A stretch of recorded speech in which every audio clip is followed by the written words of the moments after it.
Your certainty is the greatest obstacle to making good decisions. Illusions occur because we unconsciously believe our assumptions, biases, and intuitions are accurate. And when this belief is left unchecked, and it usually is, it leads to endless errors in thinking, reasoning, decisions, and judgment. We've all made critical decisions that turned out disastrous. Unfortunately for me, I feel as though I have more experience than most in this area. So after making a string of bad decisions, I was determined to find out if decision-making was something we could control, or if it was largely determined by the vagaries and unpredictability of life. Almost all bad decisions result from confusing feeling right with being right. We tend to think that bad decisions are relegated to impulsivity, inexperience, and youth. Not so. Not even remotely so. No one is immune from making bad decisions. And experience, IQ, and education have nothing to do with the end result. In fact, the Daily News is a running report of bad decisions made by people who are rich, informed, well-educated, and powerful. And they make them just as much as the rest of us, maybe more so. For me, after making a string of insanely bad decisions based on hubris and false certainty, I was determined to understand if decision-making could really be learned, or if it was just a case of random chance and the unpredictability of life. After years of research, I have found that we can make critical decisions with absolute certainty. We can know if our decision is good or bad at the time we make it. We do not have to wait for the outcome. Amos Tversky and Daniel Kahneman are arguably two of the most influential people of our time because they virtually revolutionize how we think about how we think. As Daniel Kahneman quipped, we're often in error, but rarely in doubt. In 2011, Nobel laureate Daniel Kahneman wrote the international bestseller, Thinking, Fast and Slow.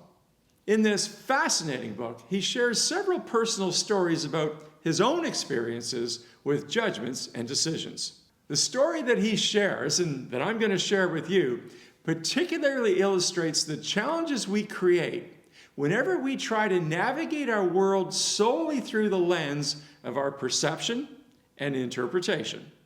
The story that he shares, he calls it the illusion of validity. Many decades ago, Kahneman served in the psychology branch of the Israeli Defense Forces. Now, on occasion, he was tasked with evaluating candidates for officer training. One of the tests he used, he called it the Leaderless Group Challenge. It was conducted on an obstacle field. 8 soldiers, strangers to each other, and with all insignia removed, were instructed to lift a long log from the ground and haul it to a wall that was about 6 feet high. Now, their challenge was getting everyone to the other side of the wall without any participants or the log touching the wall. Now, if that happened, they had to go back and start all over again. As Kahneman said, there were several ways to accomplish the task, but the most common way was to hold the log on an angle, like a giant fishing pole, and have the soldiers shimmy along the log and drop to the other side. Kahneman and his colleagues observed the men in action. They noted who would attempt to lead but was rebuffed, who cooperated, who was stubborn, who was arrogant, patient, persistent, and so on. In other words, they saw the whole gamut of human traits, emotions, and attitudes, and because of this, they were pretty confident that each man's true nature had been revealed. Now, armed with these facts and the first-hand revelation of soldiers in action, Kahneman and his colleagues summarized who they felt were the best candidates for officer training. The soldier who took over when the group was in trouble and led the team over the wall, well, that was your leader. It was obvious. What else did you need to know? Especially when everyone agreed that that was an obvious choice. And there was absolutely no doubt that he would be equally effective as an officer in battle. Now, here's where it gets interesting. Every several months, Kahneman and his colleagues were given feedback on their assessments from the commanders of the officer training school. Much to their surprise and embarrassment, the soldiers they had so confidently recommended as candidates had proved to be no better than hit and miss. According to the officers of the training school, their assessments, opinions, and forecasts were only slightly better than a blind guess. Now, here's the crux of the story. Whenever Kahneman and the other evaluators received these dismal results of their assessments, well, at first, they were pretty discouraged. But as Kahneman said, that only lasted as long as it took to bring a new batch of candidates to the wall. As soon as the new group was under observation, Kahneman and his colleagues were once again convinced that this time their observations and recommendations of individual soldiers clearly revealed the best candidates.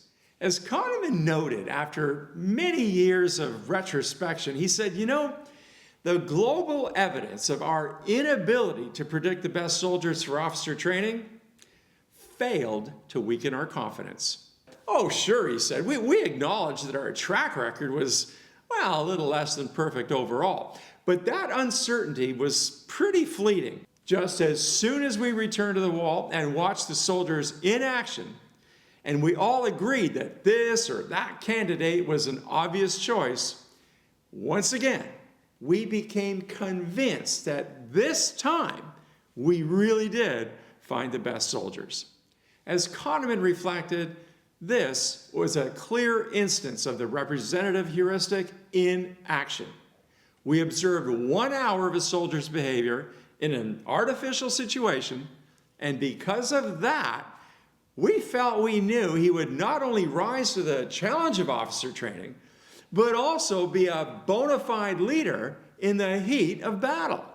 As Kahneman said, this was the height of delusion, a physical analogy, to quickly illustrate how our minds can distort reality, how our brains can cause us to see and feel certain about something, even when we know it's factually wrong. For example, which one of these 3 trucks is the largest? Well, the obvious and intuitive answer would be to say, the one on the left.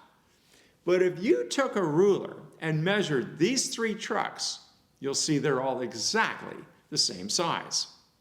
Now, your impression of the size of these trucks is dominated by a powerful visual illusion.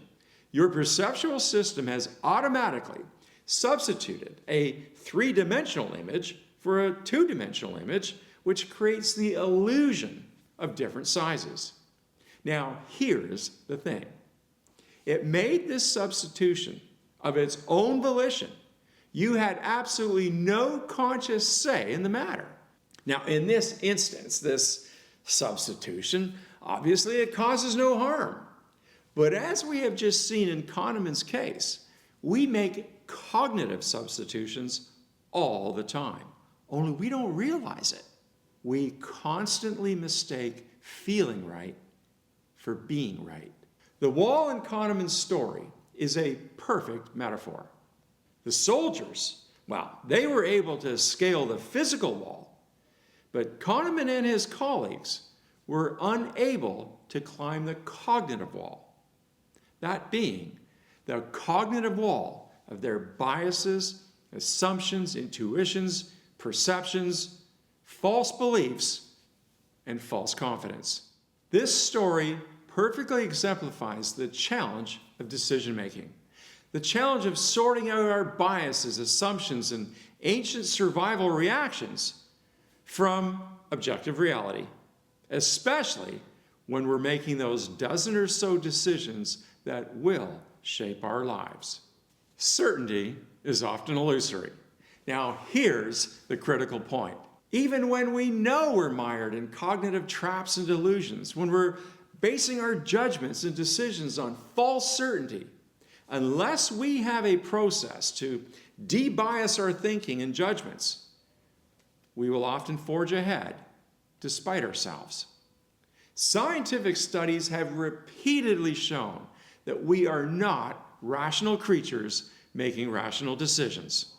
We don't base our beliefs on an impartial evaluation of evidence and information. Instead, we unconsciously wrestle the available information into submission. We force-fit facts to how we think things should be, how we would like them to be, how we think they ought to be.